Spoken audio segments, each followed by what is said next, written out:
Are you filled with fear, doubt, worry about the future of our country? Do you feel the urgency to act before it's too late? If yes, then this podcast is for you.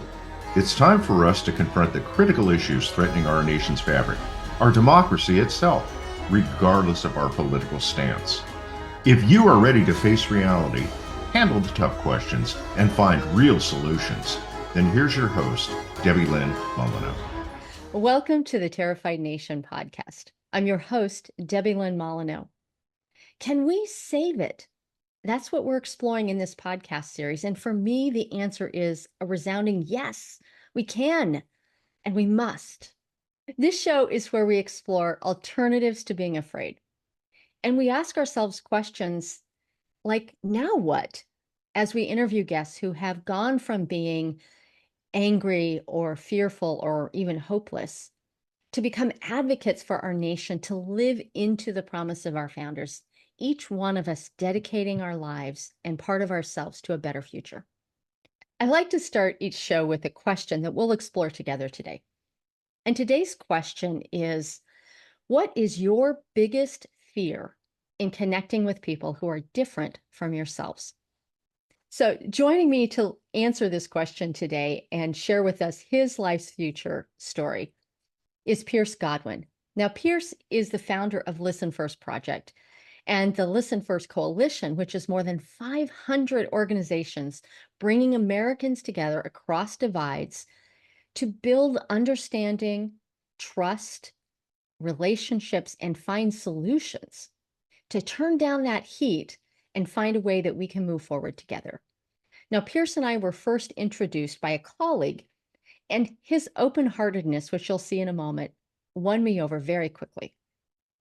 I recognized that his passion for our shared work of helping people to reweave our social fabric and his skill at doing what I don't do very well, and that is evangelizing our need to step out of our comfort zones and reach out to our friends and our loved ones or even strangers to co-create the future we want. I am thrilled to interview Pearce today. Pearce, welcome to the show. Thanks so much for having me, Debilyn. It's an honor to be here. And as you know, we are going to take you through a research questionnaire about your preferred future. And the research overall is to help individual Americans imagine what they want for themselves, for their own future lives.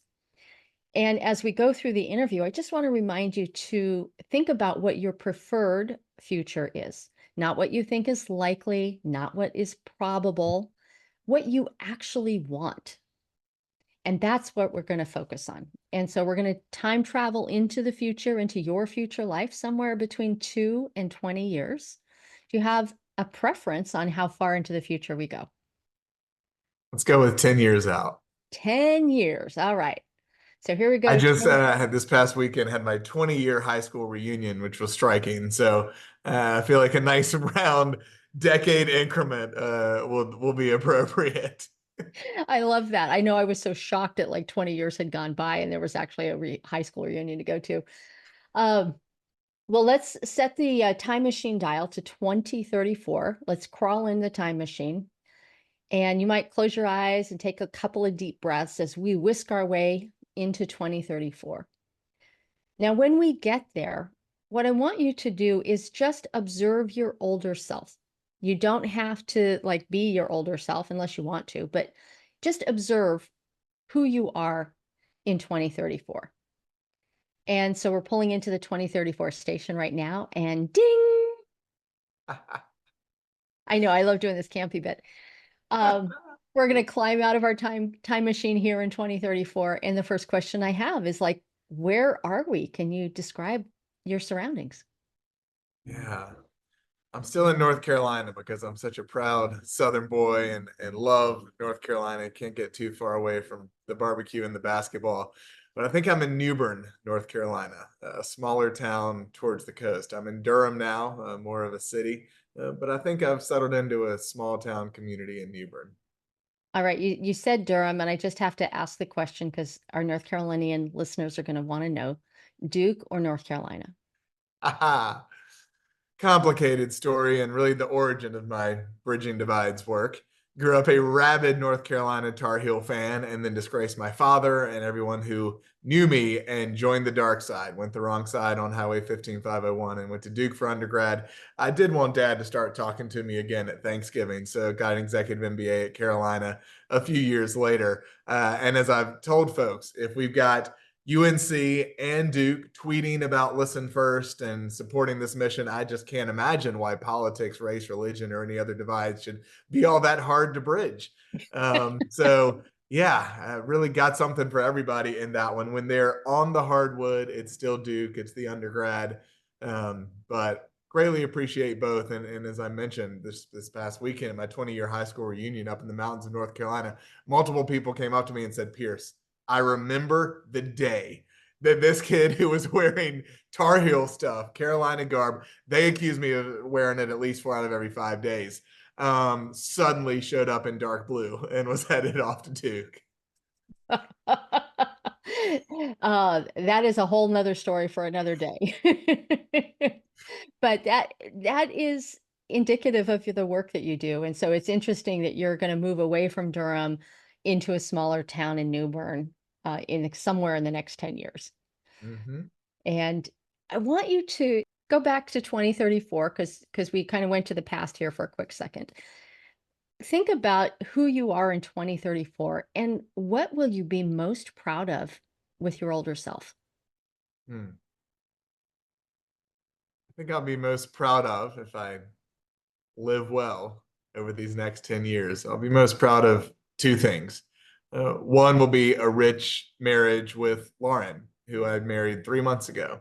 It'll be a rich marriage in which I put her above myself, having learned the hard lessons and grown from the failure of my first marriage.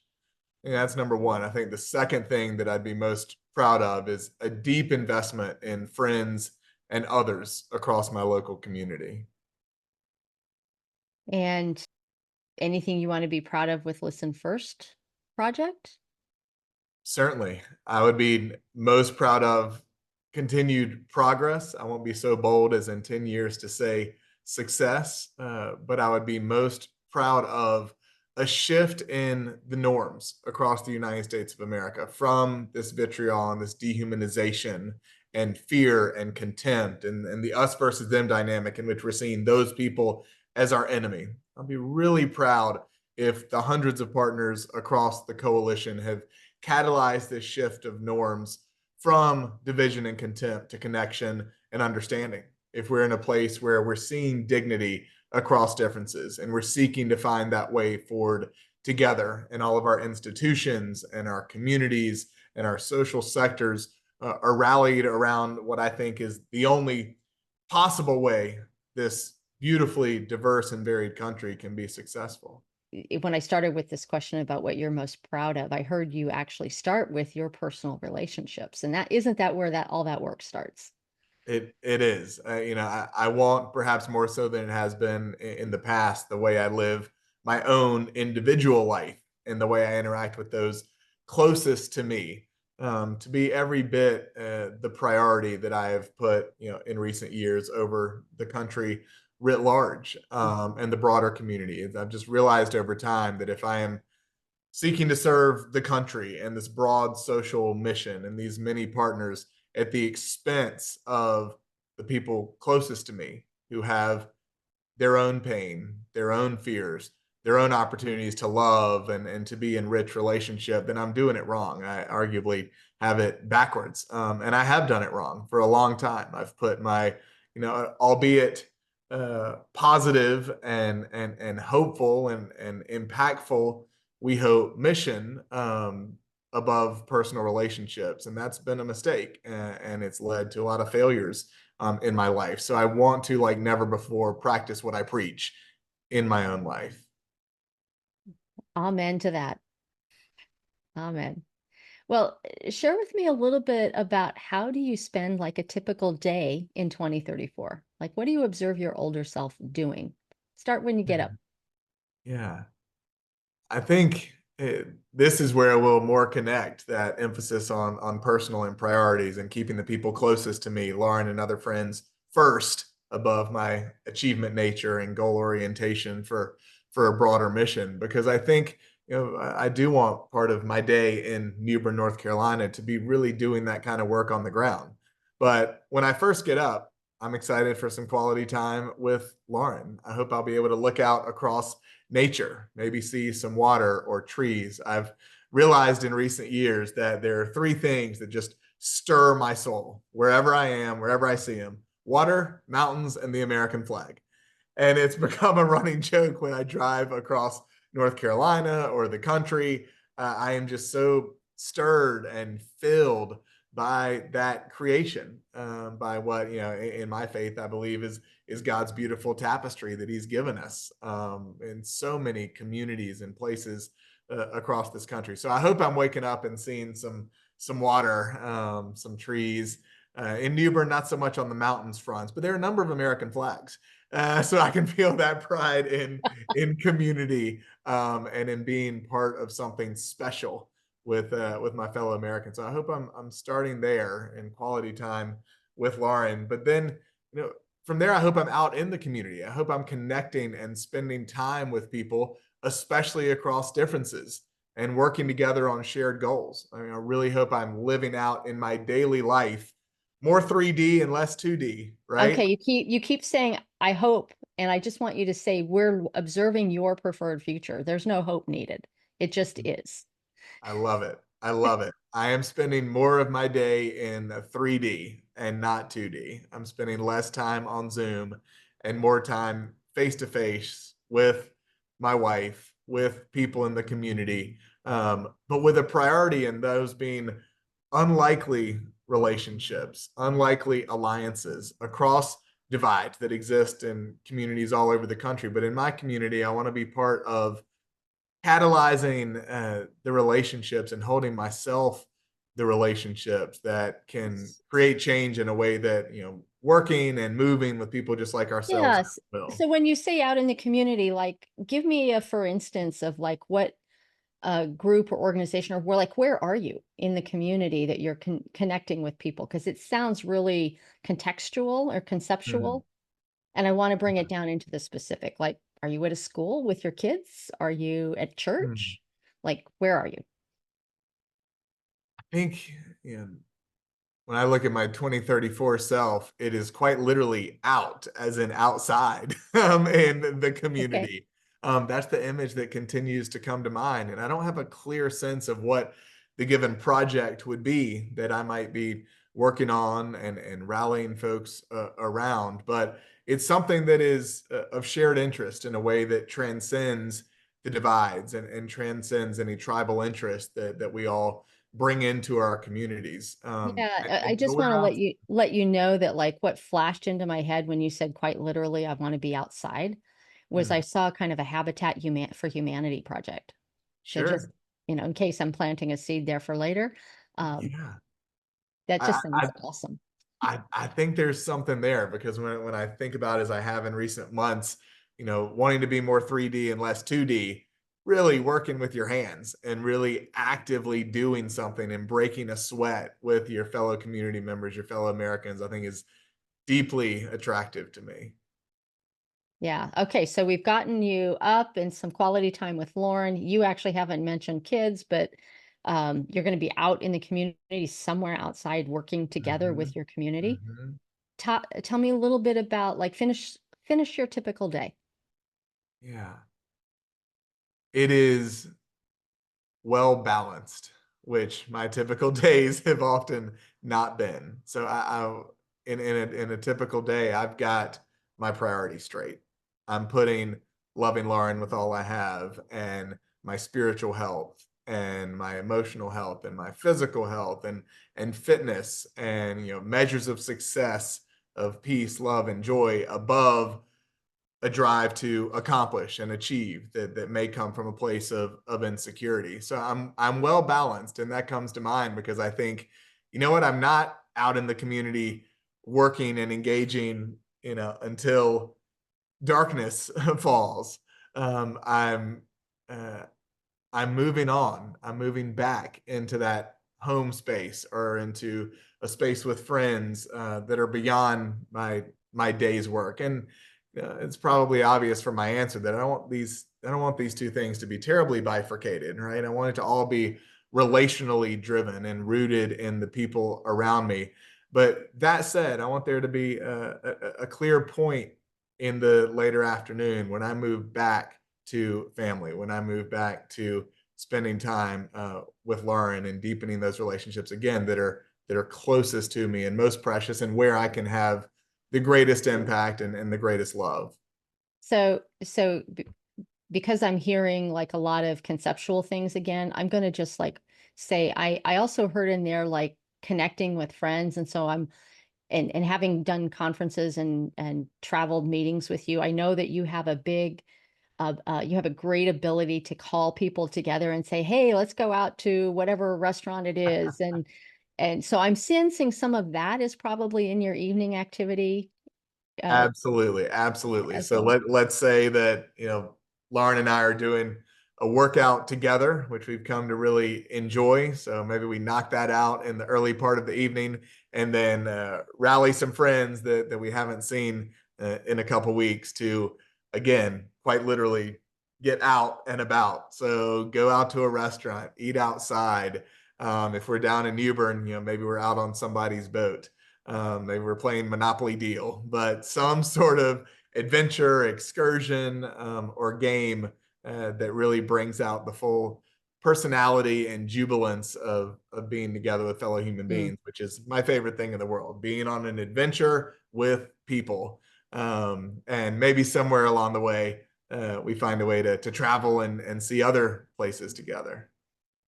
And I want to ask, move on in the interview a little bit and say, you mentioned this just now, but how do you feel most of the time? How do you observe your older self feeling most of the time?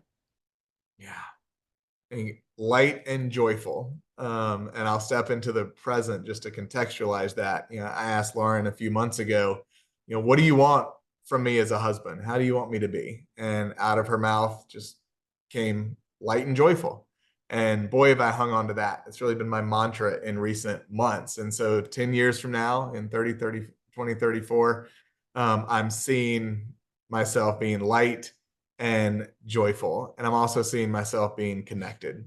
So I think that's what I want to epitomize my way of being in the world, my way of moving about the community is with that joy, with that lack of pressure, with that transcendent peace that I am enough and that the conversation I'm in a given moment is enough.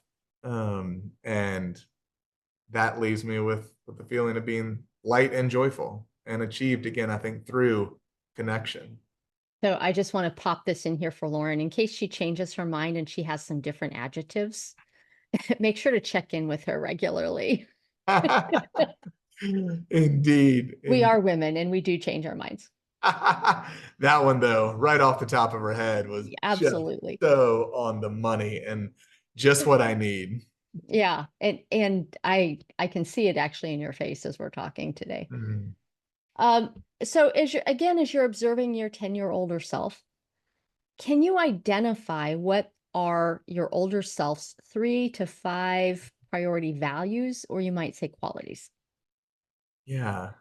You know, based on a great podcast by a couple pastors I listened to about fighting hustle and ending hurry, I picked up this idea that is from the fruits of the Spirit in the Bible and the Christian faith, but that my measures of success would become love, joy, and peace.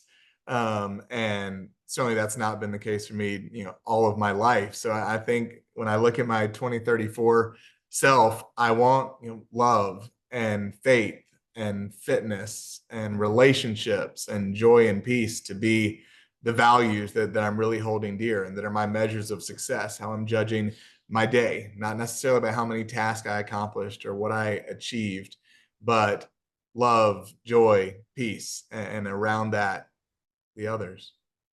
Well, and you mentioned faith, and I've had a couple of folks talk about faith as their priority values, both in the American Future interviews that were not on the podcast, but also in the podcast. Can you describe a little bit, like, be free to, feel free to like explain your faith a little bit more Hmm. and what denomination, if you want to disclose that, et cetera, because that's all really interesting to people. Like, how do you put your faith together? Yeah. Um, I grew up deeply embedded in the Baptist church, and my Christian faith, my faith in Jesus Christ, has been the core part of my life over time. I think, like all of us, it's a faith journey, and there have been times when I felt more intimately connected to God and Christ, and times when I felt less connected and more like I was going it alone. I think I'm in a season now, as I begin this second marriage, of spending more time with God. And I love, I heard from a pastor back in the day that it's like any other relationship, right? You're not going to, feel terribly close or connected if you're not spending time together. And so, for me, and on that theme of fighting hustle and hurry, but, coming into the measures that make me more of a full person and somebody more capable of love, I'm starting every day, with some time with God and in scripture. I've been reading the Psalms recently, and that really grounds me and gives me that peace that transcends all understanding, as it says in scripture. So I look at God as the creator. Again, I'm so drawn and moved by majestic views of creation. I see Christ as my savior because I believe I am just full of sin and so far short of perfection, and need that saving grace of Jesus Christ. And so, in response to God creating me and all that I love around me, every good and perfect gift coming from above, and in response to, I believe Christ, dying for my sins, I want to live that out. I want to, really lean into, to the best of my ability, those greatest commandments of loving God with all my heart, mind, soul, and strength, and loving others as myself. So that idea of neighbors, that idea of what does it really mean for somebody to feel loved when they engage with me, for somebody to feel like, they matter and they care and I care about them. That matters tremendously to me, and it's all coming out of my sense of what God has called me to, what God and Christ has given me, and how I might have a positive impact on the people in the world around me by trying to live out that faith, which begins with love and with dignity, and seeing every person as what I believe, a precious creature created in God's image. I see that dignity and that sanctity in the folks around me, and want to respond accordingly. That is really like a beautiful enumeration of Christianity. So I just want to Mm, thank you for that, because we mm, don't see a lot of that in mainstream culture today. mm, And I recognize that. So I just want to say I see you, and I mm. see that in you. So Thank you. yeah, thanks. So we just have a couple of questions left of the formal part of the interview. And this next question, we talked about actually before we started recording the show a little bit, but this is thinking about the community in which your future self lives. Your 10-year-older self is going to live in Newbern. So Yeah, what does Newbern need to include or provide so that your preferred future is possible? yeah. I've realized that I, like probably most, if not all of us, am influenced by the culture and the norms, around me. If I'm in an apartment building in a more cosmopolitan urban place where folks don't lift their head and say hi, then I, the exuberant, bless your heart Southern boy, can behave the exact same way. But I've realized that, when I'm in a place, or even in that place, if somebody, does say, hey, I say, oh, my full self kind of comes to life. So I think, what I would need of my community in 2034 is for there to be that culture of putting people and relationships above work and task. And as I've traveled overseas, I've learned this concept of hot climate culture versus cold climate culture. And so I think that's what I need. I mean, I can be a catalyst of that to a degree, but unless there are others who are really leaning into that, then my own insecurities are absolutely going to get the best of me. And I'm not going to be the one person out there who's, being chatty Cathy when everybody else just wants to be task oriented, and not engage as much with each other. So I think I need, and it's one of the reasons that I'm so drawn to, a small town community such as Newbern, is that hot climate culture, that warm culture that is more relationship focused than task focused. Yeah, well, and it's funny that you say that, because I've had a variety of guests express this, their answer to this in a different way. And so I'm going to drop two of them on you just to Yeah. see if you want to say more about that. One of them, Amy McIsaac, said, well, the community's got to want to community. Mm, And so she actually turned community into a verb. And yeah. then I've had other folks who just talk about like the community needs to be neighborly. Mm, Like we have to have that sense of neighborliness in order for me to have my preferred future. And so if in case that like draws anything else out of you. absolutely. I think both of those responses perfectly articulate what I'm desiring in terms of communitying and being neighborly. Back to this interesting concept of hot climate culture versus cold climate culture. One of the tenets of a hot climate culture, one of the traits is that idea of hospitality being spontaneous and there being more of a group identity than individualism. And so that's it, is seeing, like really seeing, as you, Debilyn, said a minute ago, I see you, like really seeing your neighbors and not as cogs in a machine or nuisances next door, but as people. And when I look at people, I see potential for relationship, for problem solving, for laughter, for humor, for fun, for going out to restaurants together. And Adventures. adventure, exactly. These are potential adventure buddies. Uh, and so I think that's exactly it, is being in a place where I'm looking at folks I run into that way, and they're looking at me that way too. Well, and I'm really glad you distinguished that because when you said hot climate culture and cold climate culture initially, I went straight to climate change. Mm, And so you're actually using hot climate as just in a friendly, community-based yeah. way rather than a cold, perhaps what we stereotype cities to be like, where everybody's just head down, don't smile, walk fast, and don't get run over. Right. And on the global scale, this concept I learned does relate to actual climate. And when you think stereotypically about, the level of community and relationship orientation in a place like Africa versus other places, further north on the globe, I won't call any out. But it really does come from that concept. And there's a lot of fascinating theory about why. And some of the thoughts are that in agrarian cultures where it is literally hot, warm, comfortable outside, folks are more communal, they're interacting more. And in colder parts of the globe, maybe folks are inside more, maybe they're working in factories more. And so there is a relationship there to the literal climate and temperature, but I am taking it and applying it even within these United States to what you might find to be more prevalent in a small town versus a city, and in the stereotypical South versus the stereotypical North. Got it. Or Mhm. industrial town versus a small town too. Yes. Factory towns. Yeah. So, okay. So we're actually complete with the future, our future self observation, unless you want to add anything else. No, I appreciate you giving me a vision Okay. that I can try to live into. All right. Let's suck ourselves back to 2024 right now. So, whoop, here we are back in 2024. I love doing my own sound effects, by the way. I love it. It's perfect.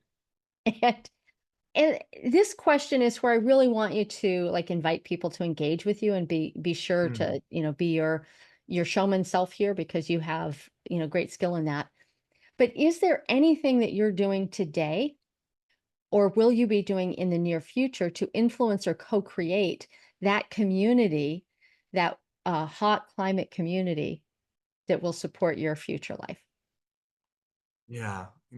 As you said, Debilyn, I'm so honored to serve as the backbone leader for these 500 plus organizations who are part of the Bridging Divides movement. And in their own way, all of these friends and partners are bringing Americans together across divides to build understanding, trust, relationships, and solutions. As I like to say, to turn down the heat and find a way forward together.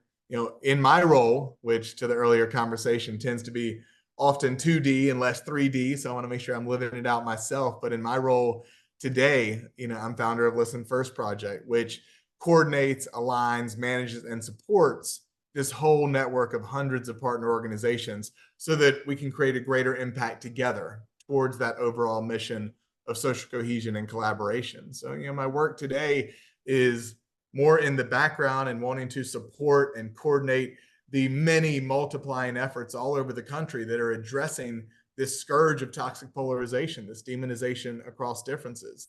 And I am utterly convicted that if enough of us choose to see dignity across differences and seek to find a way forward together, that the future is bright for the country, for our communities. And I'm so honored to support the many organizations who at a national or local level are doing that work from coast to coast. So that, if it's successful, will create more communities and relationships and collaborations across divides that I want to be a part of 10 years from now. So how can everyday Americans get involved with this work that you're talking about? Yeah, would love for folks to go to listenfirstproject.org. And if you simply sign the pledge, I'll be notified and would be happy to connect you with the partner organization that's in your community or doing the work that most interests you. There's so many different ways to come at this wicked problem and to be a part of a more hopeful solution. So if folks will just go to listenfirstproject.org and sign the Listen First pledge, they'll be in the loop on the broader movement and would love to connect them up with a particular organization. They can look at the coalition page and explore yourselves the many heroic efforts that are taking place across the country. That is fabulous. So I want to end our interview with an invitation, Pearce, and I give this to everyone, and it's a reminder to our listening audience out there at Terrified Nation. This invitation is to actually spend 5 minutes a day, every day, maybe in that quiet time in the morning, thinking about this future that you've just identified for yourself, this vision of your future life, and add in a sense of awe and wonder that you were able to have this life. And the reason for this is because neuroscience research shows us that we will subconsciously create that which we think about most. And I want our audience to think about that for a second. What do you spend most of your time thinking about? Because if you can spend even 5 minutes a day, you can start to reprogram what your brain chooses to do. And you will look for those opportunities to make something happen that you want to happen instead of these dystopian options that the conflict profiteers put before us, which are more division and, things we don't want.